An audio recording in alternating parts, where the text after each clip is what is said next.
Welcome back, traders and investors, to Benzinga's pre-market prep, brought to you by MarketFi. I'm your co-host Joel Alconnett, along with Dennis Dick, and we are joined by Mark Martiak. He's a senior wealth strategist at Premier Financial Advisors. He's a veteran of the market, a 30-year career, spans financial service, media, and retail, and now is at Premier Financial Advisors. Mark, how you doing this morning? I'm well, Joel, and good morning to you. Hello, Dennis. How are you? How are you both doing? We're We're doing doing good. great. Thanks for joining Good to us. hear. Let's just Thank you start for a having me. little bit big picture here. Markets had a tremendous run off the Ebola lows, made all-time highs on Wednesday session, kissed it on Friday. Coming into the expected Santa Claus rally, do you think we've already seen the Santa Claus rally? I don't think we have up to this point, Joel. I really think that the market will continue to climb higher. The U.S. economy is shifting into higher gear, which should also help global growth improve. So what you've seen now is U.S. stocks have continued the positive trend throughout this year, following up on last year's solid performance. And both the S&P 500 and the Dow Jones Industrial Average closed November up 3%. So one of the concerns that I have on my side is energy. However, when I work with my clients and managing their portfolios, we talk about whether that's a headwind or perhaps a opportunity to consider that sector because of the pricing.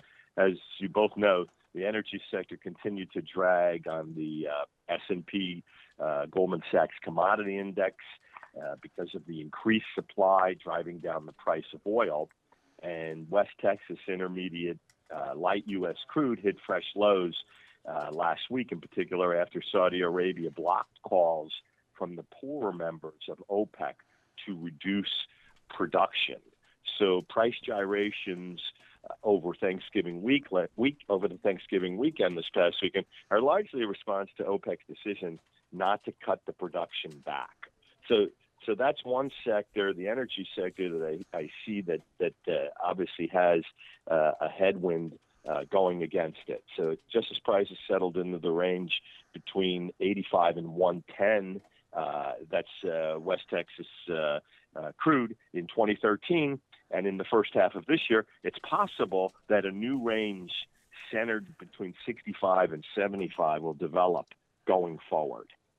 So I guess kind of from the way you're speaking, you haven't really been caught holding the bag in this sector. Some of these stocks, I mean, it's just kind of disappointing when the S&P futures go to a new all-time high, and you take an issue like ExxonMobil, and that's just trading at month lows. Would you look for something in the crude market with, like, we made a low at 63.72 overnight. Now we're back making new highs on the session. Would it take like a stabilization, a consolidation in the crude? Maybe not necessarily going higher, but just for the cascading, downside action. Is that what it take for you to take a nibble in some of these issues? Yeah, yes, Joel, and also having the in-depth discussions with my clients to understand it if it does present the opportunity, because falling oil and commodity prices are important as they are, with any asset class.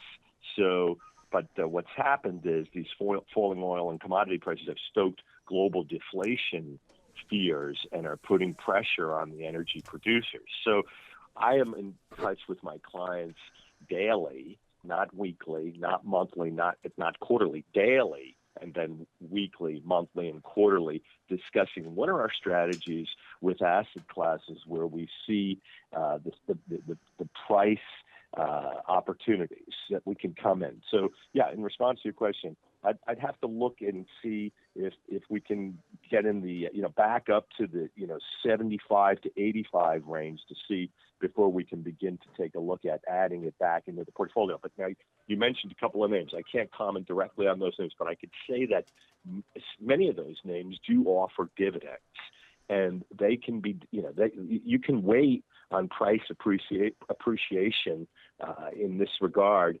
while you're getting paid to wait with that dividend income. And those yields are good, so you can't ignore them either.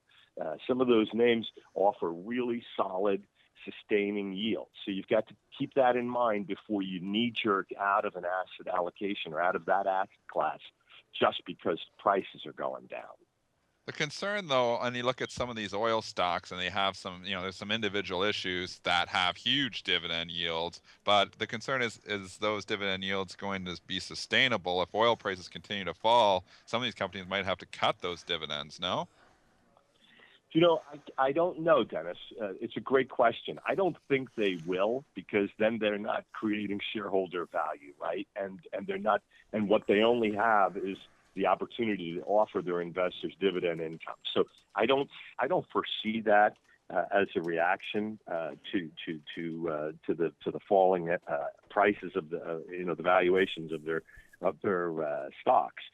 But I do see that they should be concerned, not just because of OPEC's decision.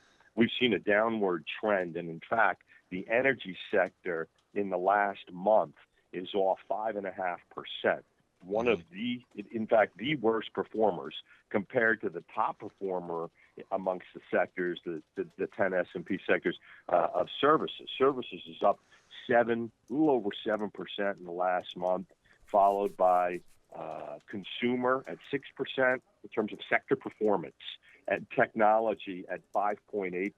So services, consumer, technology sectors are leading the way, while energy is the clear laggard, followed by at a minus 5.5% performance, followed by materials down 1% over the last month, and utilities down at 0.82%.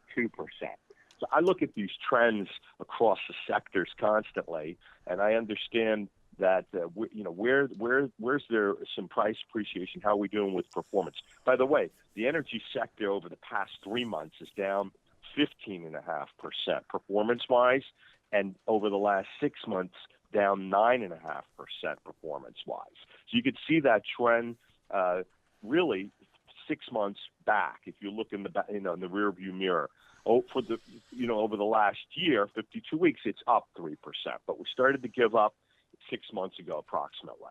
The big question is, do those trends continue? Like, do you see those trends continuing here, that the energy prices continue to go lower, obviously driving down some of your oil stocks, keeps driving the airline stocks higher, and do you see this trend into the services continuing to go higher as well? I see the trend continuing. I'm not sure about energy. I don't think I was, or any one of my colleagues, anyone, and you and Joel might have agree with this. No one saw the trend with the metals and gold the way it unfolded. So it's difficult to forecast whether energy is going to continue to go downward. Services, I continue to like in terms of sector performance. I do see. I like services. I like consumer. I like technology. I like the industrials. I do believe we're on the path to an industrial-led recovery. So with all of this in mind, if I take a macro view in terms of advising my clients and looking at the energy performance, I want to look at the pace of non-farm payroll creation and the direction of, first, the producer price index, PPI, and the direction of core CPI, because above all others, these indicators, non-farm payroll creation, CPI, core CPI, and PPI, these indicators will dictate when and by how much the Federal Reserve will raise the Fed funds rate, and that's what I'm looking at, and ultimately, I think this is a Fed-induced, secular bull market rally, obviously, and you've got to pay attention to the Fed in every investment decision that you make. I do that with my clients. I know your listeners are keen on understanding what's going on. So, jobless claims continue to come down. The consumer sentiment continues to rise in terms of confidence, and so that's why I like services in the consumer sectors. Okay, Dennis and I like when we look at the different moves going on in sectors, we like to analyze them in relation to other sectors. Like what like this hurt, the hurt that's being put on crude oil obviously is going to have implications for the solar sector, right? If energy is going to be so much cheaper to produce, where does this leave the solar sector? You know, I think the solar sector has enormous growth opportunity. And I don't know that it will affect that, the price of crude. I don't think that, just because the shock of oil being under 65 per barrel, by the way, which is the first time since May of 2010, and gasoline at the pumps being under $3 per gallon. In fact, I noticed this weekend that it's possible it could be near $2 per gallon in some markets across the U.S. I don't think that's begun to wear off, and so the debate then shifts to the solar sector, and then of course when are oil prices going to rebound? So a look at the economics of supply and demand suggests that probably the rebound won't take prices, the oil prices back over 100 that quickly. And solar, because there's so much R&D invested in the sector, and there's growth from many companies, not just around the world, but in the U.S. in particular, in China. I don't think that's going to derail their plans for growth and rolling out new and innovative, interesting products. However, we have to realize that the collapse of oil prices when the global financial crisis morphed into the Great Recession many years ago was driven by plunging economic activity and plummeting oil demand. So the oil price drops in the early 80s were driven by increased supply from the North Sea, falling oil prices after the first oil crisis in 1973 reflected slower economic growth and weak demand. We have strong economic growth right now. We just don't have, we have very weak demand for energy. So this time around, the expanding oil production in the U.S., largely from shale in Texas and in North Dakota, are expanding the supply. So solar will do well. The question is how well and how fast. And for investors, for my clients and for your listeners, you want to understand when do you add a solar sector position to your portfolio? Is it when it's too late, meaning prices have risen and you're just coming into the game, or is it earlier on when you can decide which companies offer the best value for the dollar in terms of what they're doing with earnings and so on? So I think it's important to understand solar has a real place. The question is, how much of it do you put in your portfolio? And clearly, it's in the growth.